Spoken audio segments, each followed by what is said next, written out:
That's the first story.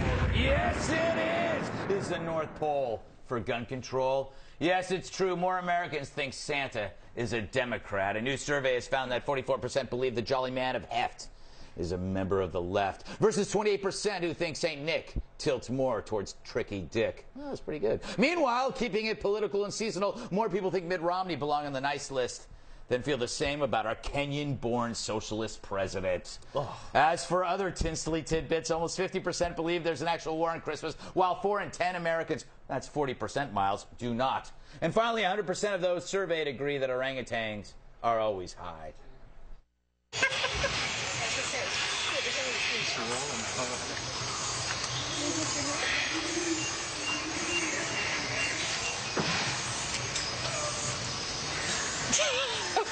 Oh, keep doing it, keep doing it, keep doing it, keep doing it, keep doing it.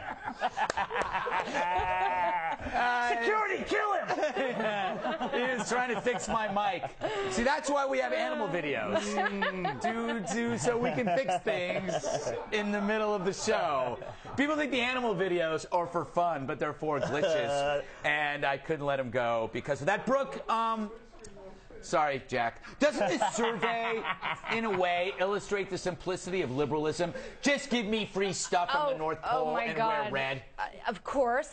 Yeah, agree with me. Okay, but I think the more important question is who personifies the Maccabees during this holiday season? Who is fighting for freedom? Who is risking their lives for freedom of religion? I think it's very important during this holiday season that we show our troops the respect that they deserve. Wow, that's a very sensible... Who are the Maccabees again?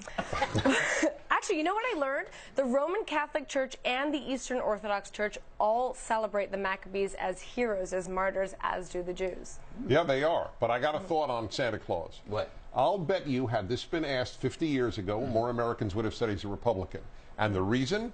Because he brought gifts to good kids. Were you good? It was reward. Republicans believe in reward and punishment, and Democrats believe in free gifts. That is an excellent point. Nowadays, it's just redistributing gifts, and they're all the same, because you can't have a better gift than somebody else. So all the gifts coming from the government suck, because you can't make them better. Miles, I suppose you agree that Santa is a Democrat, or possibly an Occupy Wall Street?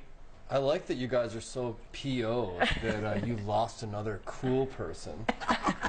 First of all, I don't think black people are not good people. I think they deserve presents. Wait, where do you get that? Where do you get that? This is the problem with the GOP. They talk about Jesus and Christianity, but when people want to help people, they go, no, I don't want to vote for that. Like, whatever happened to the spirit of Christmas? It's about giving. It's about welfare. And I don't even know why we're talking about Christmas. In a world where, as Oliver Stone put it, the top 1,000 richest people have more wealth than the bottom 3 billion. I think I would rather. I'm more excited about Kwanzaa, and that maybe we should be more excited about Kwanzaa's founder, Malwena Karinga. Yes. He's my Santa.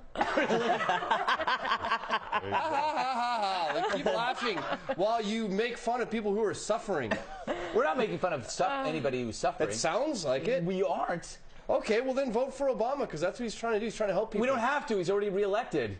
We'll vote for him next time. He can't. He was already voted. We'll see. That might get changed. Good point. And it should. Yeah, you think that? It worked for Pinochet. Yes, it did. Yeah. No, that's a bad example. We forget that. Chavez. You meant Chavez. I meant Chavez. Yes. Bill, try to pretend you were listening and then formulate an answer. Of course.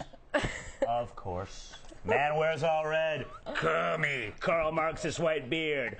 Marxist. All the elves. They're all male. Gay! Oh, my God. The only thing vaguely conservative are the reindeers, where the stronger reindeers are on top, Rudolph, and the ones that don't work as hard are in the back, Blitzen. But the rest of him is unbelievably communist. It makes perfect sense. And also, what does he distract us from? Religion. We're focusing on Santa rather than baby Jesus. The war is real. Rudolph is actually an oppressed minority who overcame his problems. No, he's a drunk. Rosacea, nose, look into it. You're Scottish. Faux news. You can bring up a good point. You can shut down. By the way, do they ask, do parents ask are you good? Is that even an issue now? It has to be. Do you deserve a gift? I don't have children, but I feel qualified to say that is true. That Santa is used to keep kids being good, correct? I don't know. I do have children, and I'm going to say I don't know. My brother actually. I really don't know. My brother Gavin does something. I believe they'll get something, maybe from their mom. What, Miles? My brother Gavin does something really disgusting and despicable, where he says, "I'm going to call Santa," and he picks up the phone, and his children behave, and it makes me puke. Really? Oh, God. Do you still So a lot of parents do that still. And that's the origin of Santa. It's to discipline children, turn them into little robots who will produce at the factories and make everyone rich. The Coke factories, the Coca-Cola factories. Yeah. So Santa is a trademark, or was a trademark, of Coca-Cola Company. Really? He was their logo, yeah. It's about the system, that, essentially. people. I thought it was St. Nicholas. This is now becoming stupid. From Santas to tantrums, they're being jerks about right to work. On Tuesday, right to work legislation was passed by the Michigan legislature and signed by Governor Rick Snyder, putting an end to the days of closed shops in that state. In other words, workers can't be forced to join a union and pay union dues in order to take a job. Thankfully, opponents of the new law took their defeat gracefully. I'm kidding. Here's Michigan Democratic Representative Doug Geis.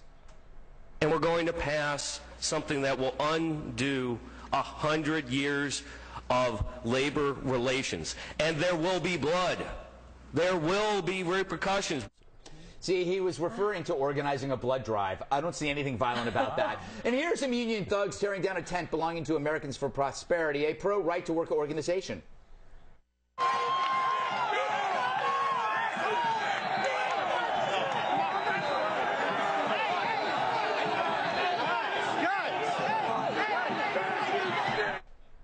To be fair, I hate camping. Well, at least there weren't any actual assaults on people. You just assaulted me, buddy.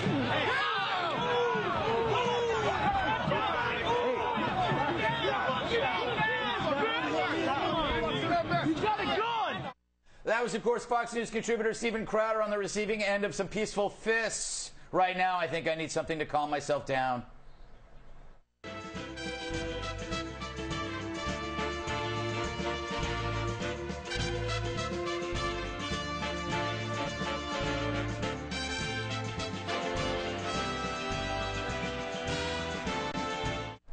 See, I told you.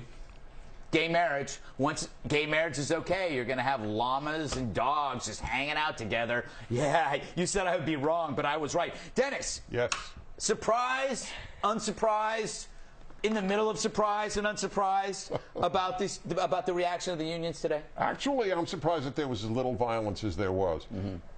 The sad thing is, and it's a serious point I'm about to make, and I almost feel like I'm wrong in doing this. No, it's okay. We do have serious points here. Oh, I know that. I know. But one of my theories about leftism is it makes worse people. Mm-hmm. They start out good, and because they are certain that the opposition is evil. Yeah. See, we don't think that they're evil. Right. They think we are evil. We think they're wrong. Yeah. That's a huge difference. That's a major point. So you can beat somebody up if he's evil. I mean, if you saw a KKK member, you would want to punch him. Exactly. We are KKK in their eyes. Yeah. And everything that they do is for the greater good. Exactly. And so any kind of socialist organization of the last 70, 80 years, which has done horrible, horrible things to millions of people, is for the greater good. Yes. Because you know what? Hey, we're looking forward to a socialist utopia. Brooke. Okay, my turn to make a serious point. Yes. I think also what's painfully ironic here is the fact that these people are exercising their right to peaceful assembly, and what are they protesting? The right to assemble with whomever you want, the right to freedom of association. It makes absolutely no sense. And what's also painfully obvious here is the fact that if unions were doing their jobs, people wouldn't be running away from them. They hold them hostage, and that's what this right to work bill is about. The bill is not stopping people from becoming members of unions. They're giving them the freedom to associate. This is my point. This can actually save unions because it actually introduces competition to unions, that you might actually have to do a better job. You might actually have to advocate for better policies. You might have to win people back, which you didn't have to do. Miles, something tells me that you didn't think that the violence went far enough. I don't understand why you guys want everyone to be exploited. We fought so hard to get people out of the coal mines and into the working world where they were equal human beings. You know, it reminds me of Billy Bragg when he said, "The union's forever defending our rights. Down with the black legs, the workers unite." What's your point? Well, it's hard to explain to a crying child why her daddy won't go back. Well, the family suffer, but it hurts me more to hear a scab say, "Sod you, Jack." Yeah, but No, that's think irrelevant. about it, Greg. Let it wash over you. What is We fought and died for these unions, and now they're here and no one can take it. Well, guess what? It's time for workers' rights, right? But they're not even dealing with collective bargaining. All they're saying is that they want to have the option of not joining a union. Right, but who gets these benefits? The scabs, the blacklegs. No. They come in, they get all the benefits that union fought for, and then they sod off. But how can you be a scab if you're choosing not to be in a union? Because they still get the benefits. Listen to the guys screaming they were punching Stephen Cowder. Yeah, but actually they're not getting the benefits. I'm actually pretty sure they are, because the guy said that, the fat guy. No, but most of the money that is being spent is being spent politically to re-elect I'm candidates. 90% sure these guys are going to get everything the union fought for and do none of the work. Really? And not pay their dues. No, but actually, they don't want to pay the dues. I meant metaphorically. Right. Bill? I don't feel comfortable speaking in a table full of members of the KKK. Miles accepted, you especially, Goldstein. But the fact of the matter is that was a Americans for Prosperity tent that they were going over after there. And what the Koch brothers need to understand... That's right. That's okay to go after them then, right? No, they need to understand it's all in the name. For some reason, prosperity drives people nuts. I have a group there as well, Americans for Failure. Now, Americans for Failure, our shanty town didn't get touched. Not one of our tin houses was knocked down. And we had a guy with sideburns that looked like Crowder, and he was all in your face and doing scenes, but no one bothered him. It was all about the naming, Koch brothers. When you put your billions into that, think about changing the name. What he's saying subliminally is that because the Koch brothers were involved, it was okay to trash their place. Well, now it's not subliminal. Exactly. It's not subliminal. By the way, one very simple point. If this is what they would do on cameras, imagine what they would do when the camera's not on. Well, there were no arrests. I mean, that was it. Sorry, but there were Beat the two crap people. out of a guy. You saw in the picture, he had like a little, I bet you that was there before. Did you see the two people in wheelchairs? I've gotten hit in the face. It doesn't look like that. What can you tell? There's a reason my nose looks like a lightning bolt. You don't get a little beauty mark right here. You get destroyed. Dennis? Here's another thing that blows my mind is the taking over of the state capitol. Have you ever seen, and now maybe there is an answer, maybe it's not a rhetorical question, but have you ever seen a conservative group take over a state capitol? Why doesn't pro-life people, they're at least as passionate about their beliefs. That's a good point. Why don't they, but it's taken for granted that the left is allowed to do what is ultimately a violent act, taking over a state capitol. And by the way, speaking of violent act, that guy still has not been arrested for what he did to Crowder. If he was a Tea Partier, he'd already be in jail. I want to go to you, Miles. What would you rather have? The unions, what the unions want are high wages and low employment, or the opposite, which is just having more people employed? I'll tell you what I want. I want justice. Yes. I mean, you look at the teachers' unions, I would rather the rich were poor and everyone got poor if we could all just be equal. Yeah, exactly. That's exactly right. Wait. That's exactly right. Yeah, we agree with you. Wait, why are you agreeing with me? Because that's what you want. That was the most honest guy. No, on the left I I've ever met. changed it then. That was perfect. You are You're not a Nazi. That's correct. That is correct. All right. Yep. Wow. You can edit this later, right? Yeah, we'll take that out. Yeah. I didn't mean that. I just meant that everyone should, like, when you're born the same, and there's all these poor people, that's not right. If a baby has 4 building blocks and this baby has 1 building block, shouldn't that baby give this baby another building block? No. I feel like I'm sitting next to Tom Snyder and Andy Kaufman. All right.